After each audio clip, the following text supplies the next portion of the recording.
ત્યારે હવે આદિવાસી સમાજ મને જીતાવવા માટે લડશે।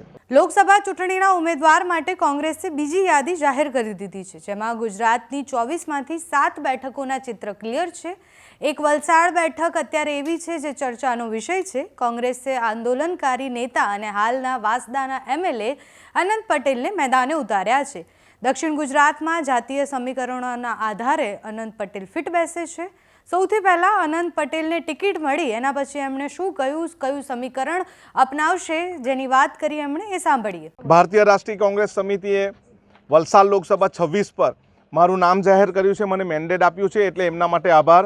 અને આ વિસ્તાર વલસાડ લોકસભા આદિવાસી બહુલક વિસ્તાર છે અને એમાં આદિવાસી સમાજના પ્રાણ પ્રશ્નો છે, જેવી રીતે એમના જમીનના પ્રશ્ન હોય, જેવી રીતે જંગલ જમીનના પ્રશ્ન હોય, જેવી રીતે પાણી લૂંટાઈ જવાના પ્રશ્ન હોય, જેવી રીતે ખનિજ લૂંટાઈ જવાના પ્રશ્ન હોય, પેશા એકનો પ્રશ્ન હોય, અનુસૂચિ 5નો પ્રશ્ન હોય, ભારતમાલા પ્રોજેક્ટનો પ્રશ્ન હોય, નેશનલ હાઈવે 56નો પ્રશ્ન હોય, દરેક પ્રશ્નમાં અમે આદિવાસી સમાજની સાથે રહ્યા છે। ત્યારે આવનારા સમયમાં વલસાડ લોકસભા 26 અમે જીતીશું અને જે રીતે ભારતીય રાષ્ટ્રીય કોંગ્રેસે મારા પર વિશ્વાસ મૂક્યો છે એવી રીતે અમે આ સીટ જીતીશું। કામગીરી રહેશે, ખાસ કરીને લોકસભાની ચૂંટણી છે, આદિવાસી વિસ્તાર છે, ખાસ કરીને અહીંના પ્રાણ પ્રશ્ન સિંચાઈનું પાણીના હોય, ઇલેક્ટ્રિસિટીના એટલે લાઇટના ખેડૂતો માટેના પ્રશ્નો હોય, દિવસની લાઇટ રાતની લાઇટના પ્રશ્ન હોય, અહીંના વિસ્તારના લોકોને આદિવાસી પ્રમાણપત્ર મેળવવા માટે ખૂબ જહેમત ઉઠાવવી પડે એ પ્રશ્ન હોય, અહીંની જળ જંગલ જમીન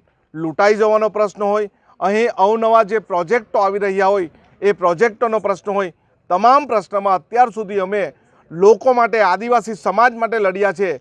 ત્યારે હવે આદિવાસી સમાજ મને જીતાવવા માટે લડશે। વલસાડ બેઠકનું સમીકરણ સમજીએ તો ત્યાં આદિવાસી, ડોડિયા પટેલ, કોળી પટેલ, દેસાઈ અને હળપતિ સમાજનું પ્રભુત્વ વધારે છે, જેના કારણે કોંગ્રેસના હાઈકમાન્ડે અનંત પટેલને ત્યાં પસંદ કર્યા છે। સાથે જ એક વાત ખૂબ ચર્ચામાં રહેતી હોય છે અને એ છે કે આ બેઠક માટે જે વલસાડ જીતે એ આખું ગુજરાત જીતે એવી વાતો બહુ જ પહેલાં થતી હતી, પણ આ વખતે ચિત્ર બદલાઈ પણ શકે છે। દક્ષિણ ગુજરાતમાં કોંગ્રેસે 2 ધારાસભ્યોને લોકસભાના ઉમેદવાર બનાવ્યા છે। અનંત પટેલ અને સિદ્ધાર્થ ચૌધરી બંને કોંગ્રેસના સિટિંગ ધારાસભ્યો છે અને ગૃહમાં બેસે છે અને કોંગ્રેસનો આંતરિક વિખવાદ જે હંમેશા ચાલતો જ રહેતો હોય છે અને ચર્ચામાં હોય છે, જેને ટાઢો પાડવા માટે કોંગ્રેસે આ નિર્ણય લીધો હોય તેવું લાગી રહ્યું છે અને એટલે જ કોંગ્રેસે ચાલુ ધારાસભ્યોને જ લોકસભાના ઉમેદવાર બનાવ્યા છે। અનંત પટેલની વાત કરીએ તો એ કોંગ્રેસના વાસદાના પ્રમુખથી લઈને સરપંચ રહી ચૂક્યા છે, એટલે એમનો કાર્યકાળ કોંગ્રેસમાં લાંબા સમયથી જ છે અને આસપાસના વિસ્તારો જે વાસદા અને એની આસપાસના વિસ્તારો છે ત્યાં બધા જ લોકો અનંત પટેલને ઓળખતા પણ હોય છે।